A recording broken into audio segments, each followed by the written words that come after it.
E o prefeito de Porto Alegre, Sebastião Melo, sancionou um projeto de lei cujo texto foi elaborado por uma inteligência artificial. O autor é o vereador Ramiro Rosário, do PSDB, que confessou ter usado o chat GPT para a criação do texto. A lei isenta o pagamento de novo hidrômetro ao Departamento Municipal de Água e Esgoto em caso de furto. Segundo o vereador, ele apenas escreveu um comando que pedia à ferramenta que criasse uma legislação sobre esse tema. Zé Eduardo, inteligência artificial é a nova aliada dos políticos? Veja, acho que a inteligência artificial tem que ser utilizada pelos políticos, por todos, mas isso não substitui a atividade humana que deve ser feita a partir daqueles dados que a inteligência artificial te entrega. Né? Eu achei um verdadeiro absurdo essa situação e me faz lembrar aquela velha frase do chanceler alemão Otto von Bismarck.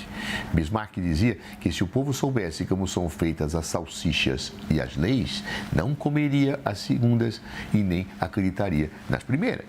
Ou seja, não é possível que uma pessoa seja eleita para pegar um chat com inteligência artificial para fazer projeto de lei em massa. Isso é um absurdo. O projeto de lei tem que ser pensado, estudado, analisado.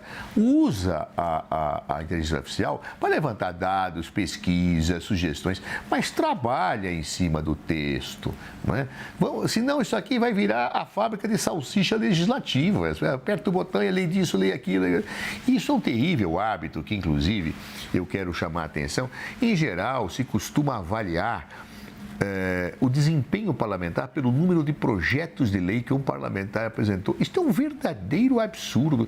Eu me lembro quando eu era vereador em São Paulo, tinha um campeão de produtividade na Câmara que tinha apresentado 500 projetos de lei. Eu tinha apresentado 2, 3. Qual dos 500 foi aprovado, Zé? Pois na verdade, os 500 projetos de lei dele apenas alteravam o nome de ruas, criando um problema terrível para a população, porque ele colocava nomes de artistas dos Estados Unidos da América nas ruas. Então a rua A passava a chamar Rua Tyrone Power. Imagina o coitado na periferia de São Paulo falando Rua Tyrone Power. Quer dizer, não é possível esse tipo de coisa. Eu não posso medir produtividade parlamentar por quantidade de projetos. Às vezes o cara passa um mandato inteiro elaborando um projeto de código comercial, por exemplo, que vale muito mais do ponto de vista do debate da contribuição do que 400 projetos que alteram o nome de rua. Para mim é de uma evidência solar. Agora, não se pode, da mesma forma que eu não posso fazer teses acadêmicas, trabalhos acadêmicos, que isso tem acontecido nas escolas e nas universidades. O professor pede lá um trabalho, o aluno aperta o botãozinho lá e vem o trabalhinho. Isso não pode ser aceito. Nós temos que encontrar métodos de identificar esse tipo de coisa. Né? A mesma coisa, o trabalho parlamentar. Precisa ser sério. Senão, sabe o que pode fazer? Substitui os parlamentares pelo chat. Uai. Né? A população diz, eu quero projeto de lei disso, não precisa ter eleger parlamentar e eu fico produzindo as salsichas legislativas. Não é possível isso, né? Não dá para aceitar. Eu acho que o legislativo tem que se dar o respeito. Aliás, quem não se dá o respeito, perde o respeito. E se o legislativo não começar a se dar conta de certas situações que são inaceitáveis, ele transfere para a sociedade a percepção de que ele é um órgão inútil. Se um chat pode fazer as coisas, basta substituir o chat pelo parlamentar. Não é assim. O projeto de lei tem que ser debatido, pesquisado, estudado, analisado nas consequências. Repito, eu não estou descartando o uso da inteligência artificial para nada.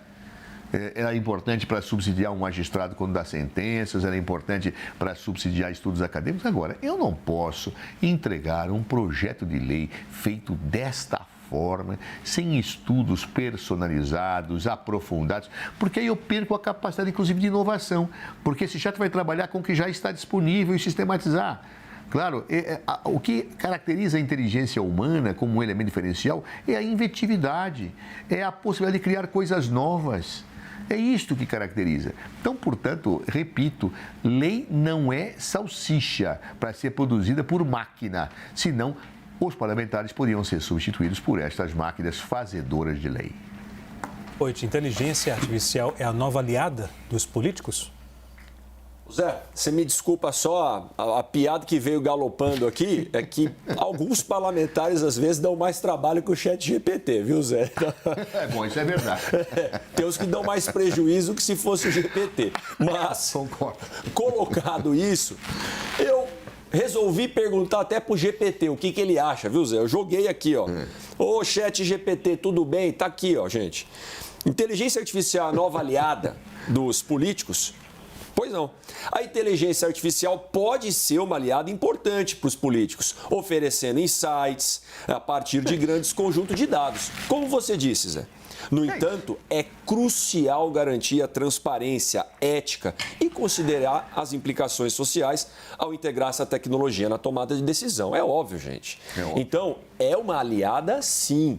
Né, para escrever textos. Pô, mesmo que você tiver um projeto de lei, uma ideia de um projeto de lei, escreve lá, vai te dar uma estrutura, mas você tem que ir aparando, fazer audiência pública, escutar a população que é afetada por aquele projeto de lei, sabe? Não dá para simplesmente jogar lá na fábrica de salsicha como se fosse o projeto de lei, aquela salsicha que está saindo.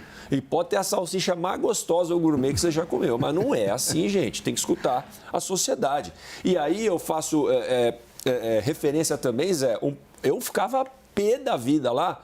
Eu protocolei 200 projetos quando a gente falava. Eu falava, mas nenhum foi para frente, nenhum era para ajudar a mudar a sociedade. E eu, assim como o senhor, protocolei alguns projetos e consegui relatar um, que foi o marco legal das startups, que, como você disse, passei 4 anos, conversando, dialogando, e vai com o governo, e vai com a direita, vai com a esquerda, vai com a sociedade, para sair algo gostoso.